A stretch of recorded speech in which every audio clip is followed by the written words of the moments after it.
Hi everyone, I'm excited to introduce our next speakers. We have twin sisters, Dr. Nicole Sandilands and Dr. Natalie McCulloch. They're naturopathic doctors and owners of the Durham Natural Health Center, which is an amazing naturopathic clinic located in Pickering.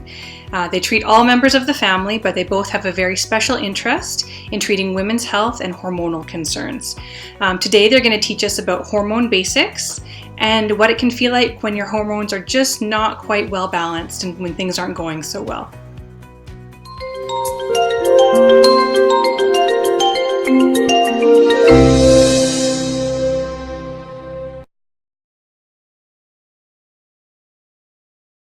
Hi, I'm Dr. Nicole Sandilands. And I'm Dr. Natalie McCulloch. And we're both naturopathic doctors with Durham Natural Health Center. And twins. Right.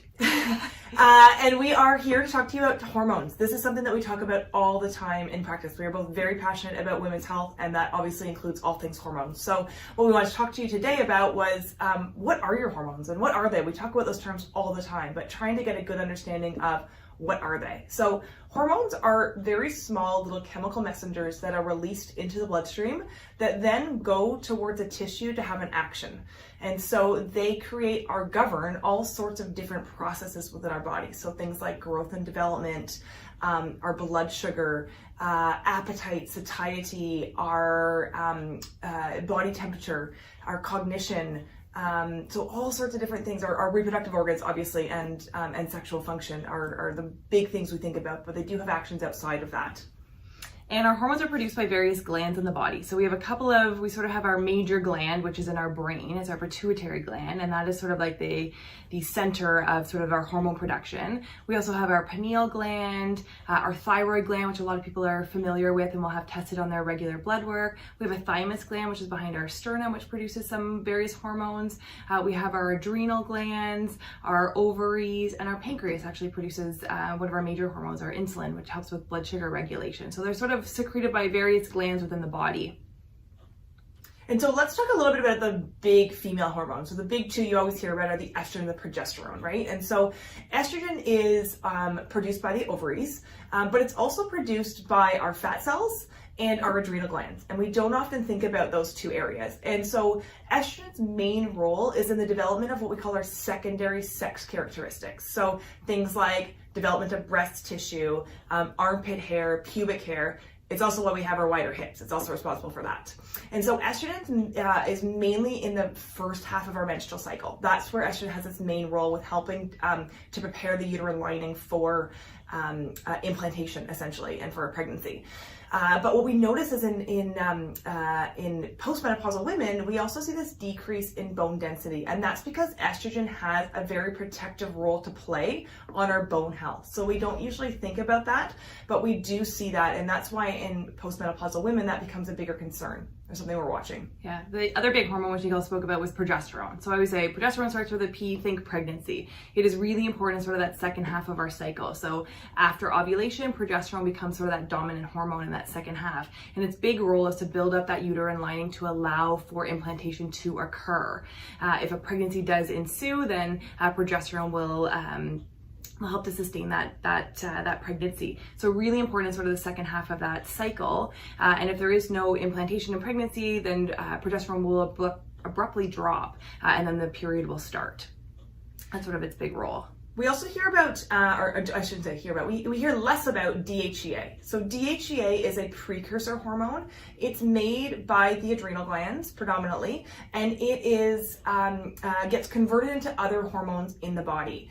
Its main purpose or role, other than the conversion into other hormones, is some anti-aging benefits and libido. And so for a lot of women, this can be a concern, and often we're looking at DHEA levels and trying to support them appropriately.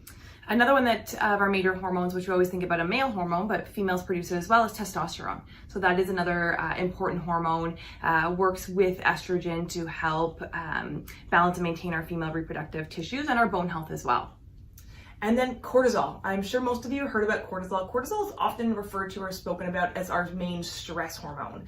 It's produced again by those adrenal glands. And cortisol has a really natural rhythm that it's supposed to follow throughout a day. So it's supposed to be highest in the morning to kind of wake us up and get us going, and then decrease as the day goes on. And we can see a lot of different challenges or changes within the body when that rhythm is off. And so, we often hear about cortisol with the abdominal weight gain. So if a woman is having issues with their cortisol or their adrenal health, we'll often start to see that midsection weight gain. Women may not have changed their diet or their exercise program, but all of a sudden they're noticing that their hips are, it's not going to their hips and thighs where it used to go, it's now going to that midsection. That's usually the role that cortisol has to play. So what does it mean when all of these hormones are sort of out of balance? And we can get all kinds of different signs and symptoms, and they can be, really annoying symptoms or sort of a little more minute, but we can get all kinds of different signs and symptoms. And one of the big things that we'll notice is that weight that Nicole just spoke about. We'll also notice difficulty sleeping. So cortisol being that sort of main wake up hormone, if there's a good natural rhythm, it should spike between 6 or 7 in the morning. But what I see in practice is a lot of women are like, I'm waking up between 3 and 5 and I can't get back to bed. So they're having that rise in cortisol in the middle of the night, sort of showing that adrenal gland dysfunction. So that's a really common symptom that we'll have and that we'll see. We notice some changes in temperature. So estrogen, if estrogen levels are low, we'll start to see more hot flashes, night sweats, and we'll tend to see that around the perimenopausal, menopausal time. We'll notice a change in blood sugar concentration. So cortisol's role, one of the things that cortisol does is when we have elevations in cortisol, it releases more blood sugar into the bloodstream. So we will sometimes see that on people's routine blood work.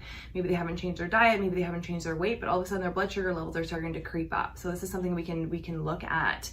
We'll see a change in mood, so a little bit more irritability and anxiety. Sometimes people will notice this sort of like all month long, or typically sort of right before their period. That's a really common time to see that. And that's when progesterone is dipping. So if you don't have enough progesterone, if you're not getting a good peak and you're not getting to a good rise and you're just kind of getting a little rise in progesterone, you might notice a little bit more irritability and anxiety, and that tends to typically be right before the cycle.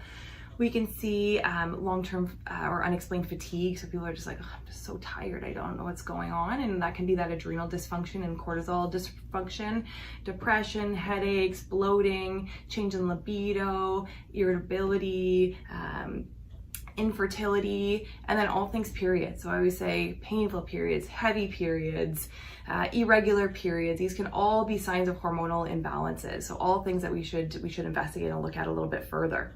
And so we do that. We do just that in practice. Sometimes somebody will come in and the story is very clear. They're telling me a bit about their periods, and they're describing, they're really heavy and I have a lot of clots, and I've just been diagnosed with fibroids. And so I'm starting to think a lot about estrogen and the influence that estrogen's having there. And sometimes I can just tell based on the signs and symptoms where things might be out of balance.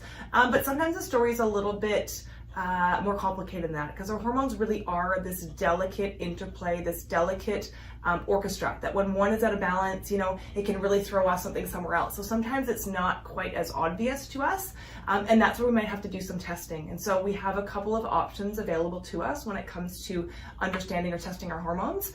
We can do it through serum, so through a blood draw, and looking at absolute levels of hormones and understanding where they're sitting. And we can also do other tests, and one that we typically do in practice is a dried urine test. We call it a Dutch test, but it's a bit more of a sophisticated way of looking at not only those total hormone values, but also how your body is metabolizing or handling those hormones sort of downstream. How are we eliminating our estrogens? What does that look like? Are we doing it in a healthier way, or are we metabolizing to our not as healthy estrogens? And so it can just give us a really good understanding of what's happening in the body, because we really want to try to create that balance overall. So hormones, as you can see, are, we're just sort of scratching the surface on sort of the idea of hormones, and it's a really sort of complex interplay within the body, but something that we're both really passionate about, and something that we see a lot in practice. So we're here to help. If you have any other questions, you can get more info on our website at www.dnhc.ca, and please download your free summit gift. We put together our top 10 tips to help balance your hormones naturally. So hopefully this was informative, and reach out if you have any questions.